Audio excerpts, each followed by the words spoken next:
casa también, ¿sí? Sí, claro. Tiene siempre esa amabilidad de salir con nosotros de la Fundación Libertad y Progreso. Y vamos a saludarlo y vamos a hablar de economía. Muy bien. Buenos días, Aldo. ¿Cómo dice que le va? Muy bien, buen día, un gusto estar charlando con ustedes. Igualmente, Aldo, gracias. como siempre. Muchas gracias por estos minutos, ¿sí?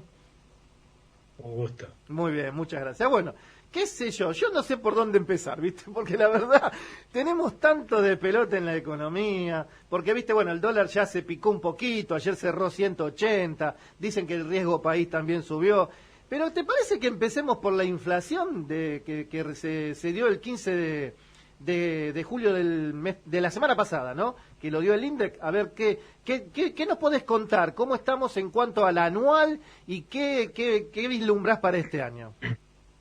A ver, en términos anuales, estamos en 50%, hemos pasado el 50%, teniendo en cuenta los 12 meses acumulados hasta el mes de junio.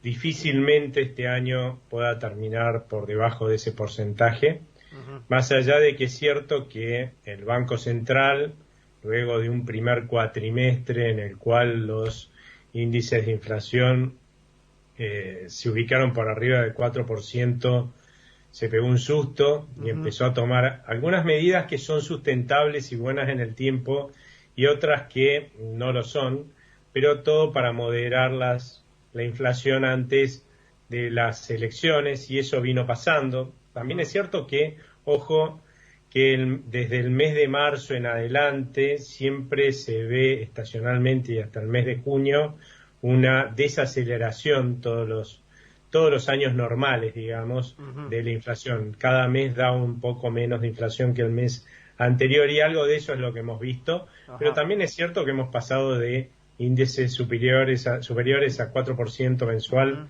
en abril, ¿no? Y los meses anteriores a acercarnos al 3%, y ahí está esto que estaba comentando. El Banco Central se asustó y, entre otras cosas, lo que hizo fue bajar fuertemente el ritmo de emisión de pesos. Claro. Obviamente, si bajan el ritmo de emisión, de producción de pesos, como pasaría con cualquier cosa que uno empieza a producir un poco menos que antes, por supuesto, la pérdida de valor, si del otro lado no hay suficiente demanda, que es lo que pasa con una moneda desconfiable e inestable como la Argentina, la pérdida de valor de esa moneda va a ser menor, ¿no? Y algo de eso es lo que estamos viendo en estos índices. Y por el otro lado, también lo que estamos viendo es el impacto de un Banco Central que vuelve a repetir una estrategia que llevó a cabo en el 2013.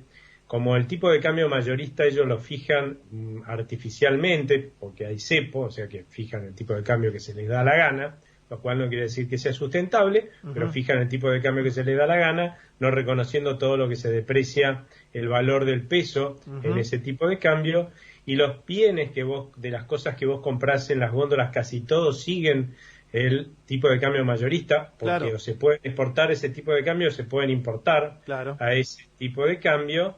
Ellos lo hacen subir poquitito y de esa forma están buscando llegar a las elecciones con subas más moderadas de los bienes que están en las góndolas y que la gente vote contenta. Lo malo es que, imagínate vos el señor que produce esos bienes para exportar y de golpe ve que los precios le suben poquitito por esta maniobra del Banco Central, totalmente artificial, pero los costos le suben todo lo que se está depreciando el peso, va a bajar la producción, va a bajar la exportación, y los señores que compiten acá produciendo con los bienes que vienen de afuera, ven que estos bienes le ponen un techo cada vez más bajo, ¿sí? Y sus costos suben un montón en la medida que se deprecia el peso, también producen menos. O sea que esto claramente no es sustentable, encima le baja las reservas al Banco Central, que recibe menos dólares de exportación y tiene que vender más dólares de importación.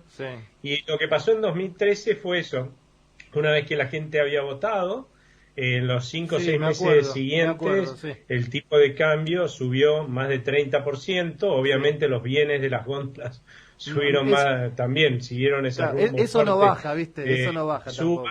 Pero bueno, ya la gente había votado, ¿a quién le importa? ¿No? Exactamente. Yo le llamo efecto elecciones esto nada más. Exactamente. O sea, no le trae beneficio a nadie, pero el único beneficio es las elecciones.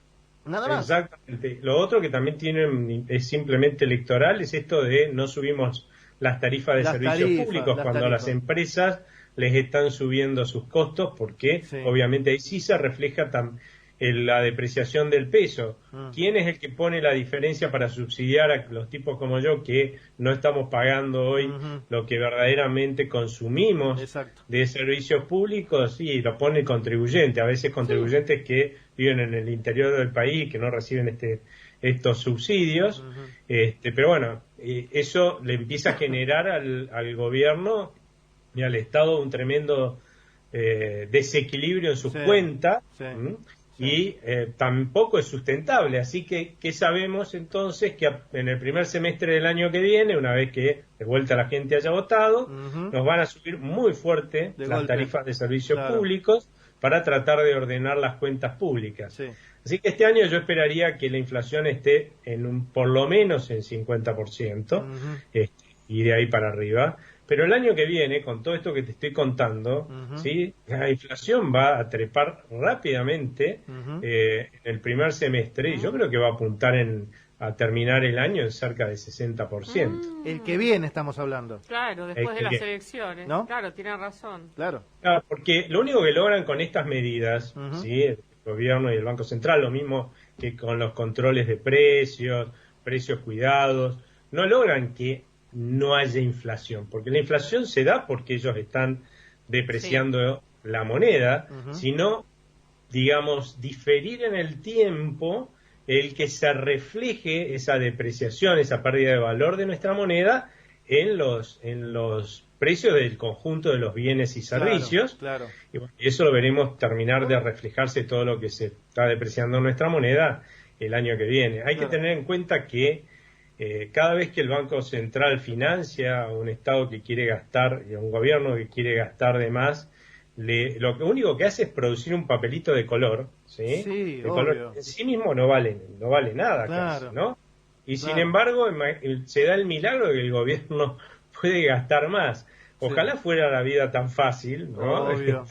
Y la verdad es que no hay ningún milagro. Lo que pasa es que el Banco Central produce esos papelitos de colores que se llaman pesos, pesos que nosotros los argentinos no demandamos, porque sabemos que si los tenemos en el bolsillo o ahorramos en pesos, eso pierde valor, y entonces lo que pasa es que pierde valor, como cualquier cosa que se produce más de lo que la gente demanda, ¿no? Cualquier cosa, pirulines, caramelos, lo que vos quieras, ¿no?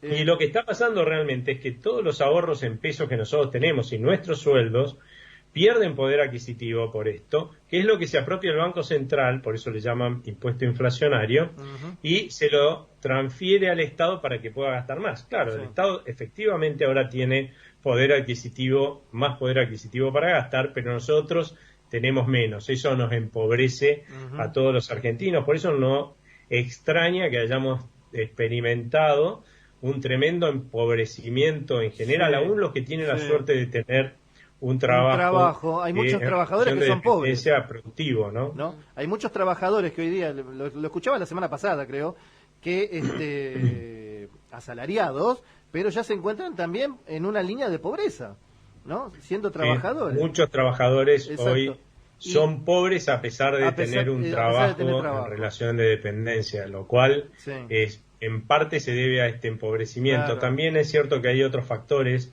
que nos vienen ya empobreciendo de viejo, digamos, desde hace tiempo, que es fundamentalmente que en la Argentina cada vez menos gente quiere invertir. Entonces, ¿qué es lo que sucede? Imagínate vos un empresario que tiene trabajadores produciendo, para hacerla fácil, con máquinas, ¿no? Y esas máquinas no las renueva, claramente queda retrasado con respecto a la tecnología del mundo, esa máquina empieza a andar cada vez peor, produce cada vez menos, la atamos con alambre, se rompe, hay que parar. Y claramente si cada uno de nosotros cada vez producimos menos, ¿no? En esa fábrica, evidentemente el empresario te puede pagar menos, no te puede pagar más de lo que vos producís, porque quebraría. Entonces todos estamos perdiendo de esa forma poder adquisitivo, ¿sí? Porque todo el país está produciendo menos y eso también nos empobrece, ¿no? Vos sabés que al principio estabas haciendo una descripción y me pareció bastante buena, con respecto a lo que pasó con la carne, ¿no?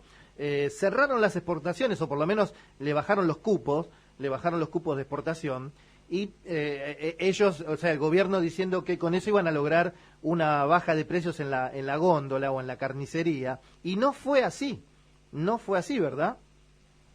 No solamente no fue así, porque además, a ver, si vos me dijeras, subió el precio de la carne, ¿no? Pero es lo único que subió. Pero todo está subiendo a lo pavo. Sí. Simplemente porque el gobierno lo desespera, porque es como, digamos, el asado de los domingos, que nos falte en la parrilla un cacho de carne, ese tipo de cosas. Esa demagogia del gobierno, pero no es lo único que está subiendo. No, Hay que basta con ir a un supermercado, ir a la verdulería para darse cuenta que hay cosas que por ahí están subiendo mucho más todavía que lo que está subiendo la carne, ¿no? Pero es esa demagogia de puntualizar, la inflación está ahí, ¿no? Sí. Y entonces lo que hicieron en definitiva es perjudicar no solo a los productores, sino también a los consumidores. A tal punto es tan tonto lo que han hecho, que vos sabés que una vaca es una sola, ¿no? La vaca es una sola, un animal. Porque yo creo que muchos de ellos que están tomando esta medida no saben esto, así que voy a explicarlo por el les llega. Dale, a ver. Sí, pero la vaca es un animal que tiene determinados cortes. Claro. ¿Verdad? Vos sabés que el gobierno, para que no suba los cortes que llama populares, los prohíbe exportar. Exacto. O sea que a partir de ahí vos lo que deberías es incentivar que se produzca se faenen la mayor cantidad de novillos. Exacto. Como para que haya cada vez más cortes populares, porque esos no se pueden exportar, ¿no es cierto? Y baje el precio de la carne. Bueno, para que lograr eso, vos lo que deberías hacer es fomentar que se exporte mucho. Porque como volumen. Esos cortes no se exportan, cuanto más se exporte, más de los otros cortes hay acá. Claro. ¿Tú sabés que tienen restringidas las exportaciones? Es algo simple. O sea, no hay que saber mucho, ni siquiera de ganadería, para darse cuenta que eso a lo único que te puede llevar es que haya menos cortes populares, porque lo que debería hacer es fomentar. Y es más, esto lamentablemente yo te diría que es carne para hoy, hambre para mañana, porque sí lo que han estado haciendo los productores. Imagínate que si empieza a dejar de ser rentable o tan rentable como otras alternativas producir carne, lo que hacen es dejar de producir carne, para lo cual mandan y liberan el campo, para lo cual mandan las vacas ¿sí? a faenar. Eso hace que coyunturalmente, durante un lapso muy breve, haya muchas vacas faenándose y por lo tanto la carne se vuelva más barato, ¿no? Sí. Más barata. Pero ¿cuál es el problema? Esas son las vacas que tiene que dar el ternero, que va a ser el novillo que en 3 años vos deberías ver en tu góndola. Claro. O sea, esas vacas no están, en 3 años los novillos no van a estar y la carne va a volver a ser más cara. Esto ya lo vivimos en el gobierno de Cristina Fernández de Kirchner y terminó así. Y sin embargo estos errores lamentablemente se vuelven a repetir. Es increíble, Aldo, que cometan siempre el mismo error. Es increíble. Es insólito. De hecho, bueno, esto... otra barbaridad, porque no puedo decir otra cosa, porque se supone que son economistas, no deberían decir semejantes barbaridades. Algunas cosas yo las entiendo por distintas visiones, ¿no? Pero decir que el aumento de precios en la Argentina está justificado de los alimentos, ¿no? Y de la inflación está justificado por el aumento de los precios internacionales, me parece que es por lo menos vivir en una burbuja. ¿Sí? Porque si vos mirás todos los países de Sudamérica, no te estoy hablando de Europa, fíjate, ¿no? Ni de Estados Unidos o Canadá. Sí, acá abajo. Los países de Sudamérica. Acá abajo. Sacás Venezuela, el único país que tiene 2 dígitos de inflación, obviamente largos lamentablemente, es la Argentina. Somos nosotros. Después hay 2 países que tienen entre 7 y 8% anual. Y todos los demás tienen menos de 4% anual. Y yo le recuerdo a la gente que hasta abril nosotros teníamos eso y más por mes. Mensual. Por mes. Claro. Entonces, una vez que a ellos no les suben los precios internacionales. Claro, no, están en otro mundo ellos. O nosotros estamos en otra galaxia. Yo, la verdad que cuando dan esos argumentos, yo digo, pero encima no los piensan. Burbuja porque no lo piensan. No ven que no están pensando lo que dicen. No lo estamos escuchando. ¿No estamos? Bien, bueno. Se nos colgó el Skype, me está diciendo Santi. Así que bueno, tardamos un... Qué lindo, justo en plena... Claro. Bueno, ahora lo recuperamos. Ahora retomamos con Aldo, Ahora retomamos con Aldo. Yo lo que... la pregunta que... ¿La pregunta que iba a hacer yo? Sí. Me imagino que es la misma. No. Yo o sea, justamente, si uno piensa, por lo menos desde que yo me acuerdo, desde que tengo noción de lo que es economía por llevar una casa adelante... ¿Alguna vez bajó algo de lo que subió? Nada, en este país nunca baja. ¿Algo bajó? No, nunca. Yo no recuerdo. Nunca. Que hayan dicho, uy, subió la nafta, uy, bajó la nafta.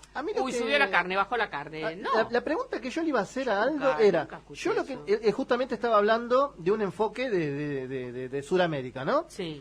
¿Cómo otros países pudieron manejar la inflación? Que son países que teóricamente son un poco más ricos que nosotros. Ahí me parece... Aldo a lo mejor le debe estar avisando que se cortó. No. ¿Cómo han hecho para dominar la inflación? Y bueno, debe haber gente que sabe. Pero a ver, yo siempre digo lo mismo, ¿no? Yo creo que las personas que están abocadas a esto saben. El problema es que no interpretan. ¿Por qué? Porque hay una línea que les baja, que le dicen, no, tenemos que hacer esto. O sea, lo que predomina... O sea, saben que está mal, pero lo hacen. Exacto, predomina una ideología. Ahí está el problema. Lo mismo pasó con las vacunas. Bueno, pero como está diciendo el señor, cuando pasen las elecciones y todo se relaje, va a ser todo así. ¡Chum! Pero siempre pasó lo mismo. Ahí lo tenemos, Aldo. Te tenemos de vuelta, Aldo. Sí, acá estoy. Acá estamos. ¿Sabés que estábamos debatiendo... acá entre Gaby y yo te iba a hacer una pregunta, y digo, ¿cómo hicieron otros países de Sudamérica, para combatir y lograr ese 4%, 3% anual de inflación, y nosotros no podemos, o no queremos? Ahí va el punto, porque sería muy fácil, que el presidente, por ejemplo, llamara a sus pares del resto de Sudamérica y les preguntara cómo hacen para tener 4% menos de inflación. Probablemente nosotros, sin estar al tubo, escuchemos primero la carcajada del presidente del otro país antes de explicarle a nuestro presidente que simplemente lo que tienen es un banco central que prioriza el respeto de sus ciudadanos, y cuando un banco central respeta a sus ciudadanos, y esa es su prioridad, claramente lo que hace es darle una moneda confiable y estable. ¿Qué es lo que pasa en el resto de los países? Ni más ni menos. ¿Cuál es la diferencia con el Banco Central argentino? Que no respeta a sus ciudadanos. Su prioridad es financiar a los gobiernos y no darnos una moneda estable. Y ahora, si tu prioridad es financiar los excesos de gasto del gobierno de turno, claramente lo que tenés que hacer es quitarle a tus ciudadanos poder adquisitivo, como expliqué hace un rato, y dárselo al gobierno, y depreciar la moneda, y eso es lo que vas a tener, porque esa es la prioridad del Banco Central de la República Argentina, nos guste o no. Y vos decías, y es porque no les conviene. Y obviamente, porque no es distinto porque no les conviene, porque ¿qué pasaría si mañana el Banco Central de la República Argentina dijera, bueno, muchachos, a partir de ahora vamos a ser como el resto de los bancos centrales de los países que nos rodean y vamos a priorizar darle a nuestros ciudadanos una moneda estable y confiable? Acto seguido, el gobierno tiene que salir corriendo a ver qué gasto recorta, porque ¿de dónde saco guita?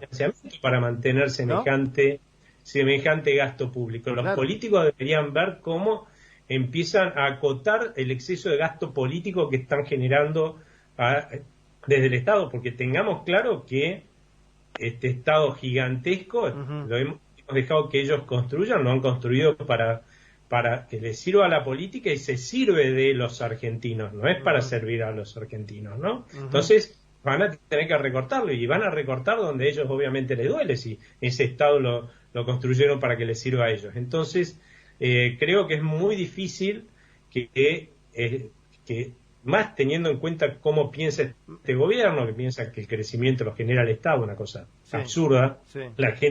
Los que la generan son la gente que trabaja, maneja una empresa, se desloma para producir cosas, esos son los que generan crecimiento, pero bueno, más teniendo en cuenta que ellos piensan que el crecimiento se genera desde el Estado. Imagínate, lo último que van a querer hacer es acotar el gasto del Estado. Entonces seguiremos empobreciéndonos con alta inflación. Pero esto en algún momento tiene que haber un parate, algo tiene que pasar, porque, a ver, cada vez estamos peor y en algún momento vamos a estar en un momento que ya no, esto no se puede soportar más.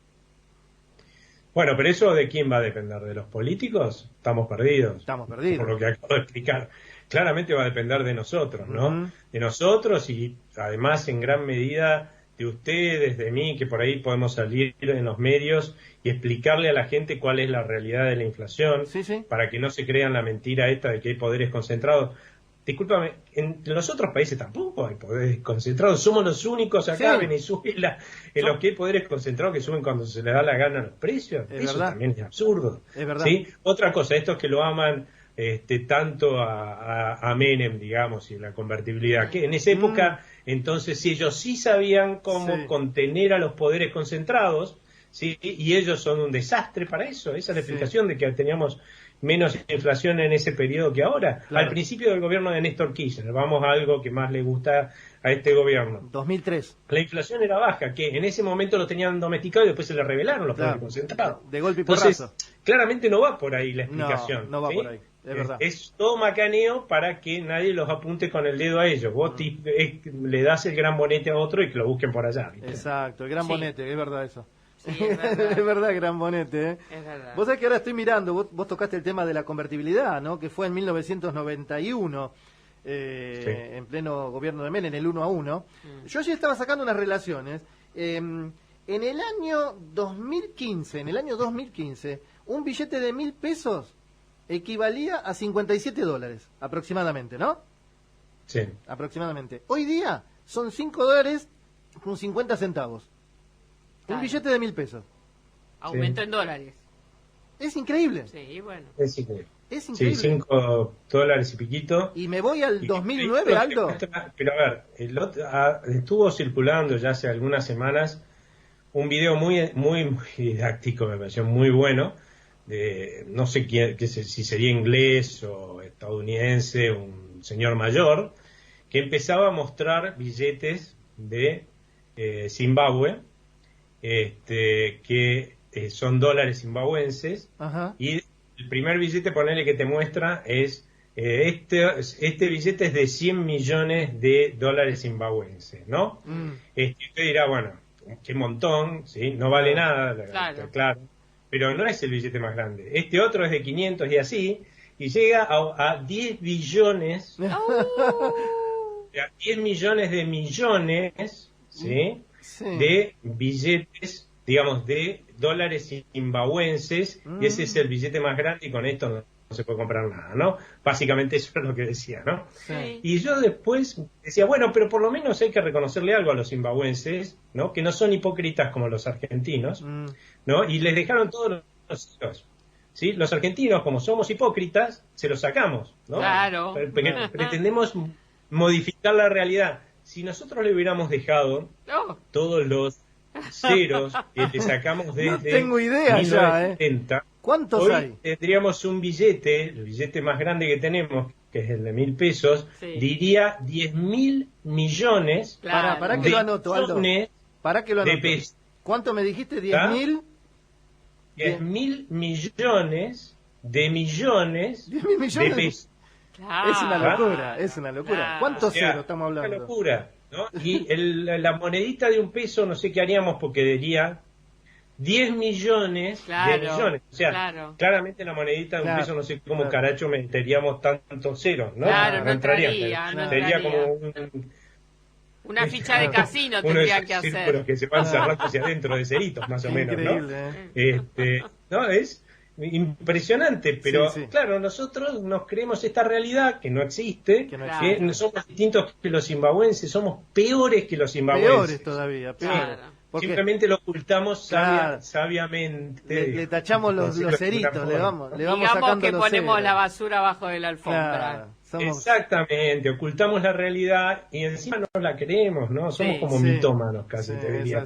Nos creemos esa realidad que hemos inventado y que no es otra que la que en definitiva, por no tratar de verla y entenderla nos está llevando a un empobrecimiento relativo desde hace décadas con respecto al mundo, y bueno, y esa es la consecuencia que hay que pagar cuando uno no tiene vocación de enfrentar los problemas que tiene. Los problemas se vuelven más grandes, no desaparecen por no enfrentarlos. Es así, Aldo.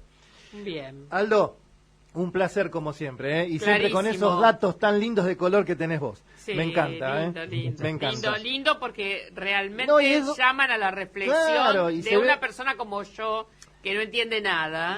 Y se ve realmente ahí, Sí. se ve realmente, ¿no? Se ve claramente. Exactamente. Sí. Aldo, te mando un abrazo, muchas gracias como siempre. Muchas gracias a ustedes. Gracias, Por favor, buenos Aldo, días. un placer. Gracias, Aldo. gracias. Que sigas bien.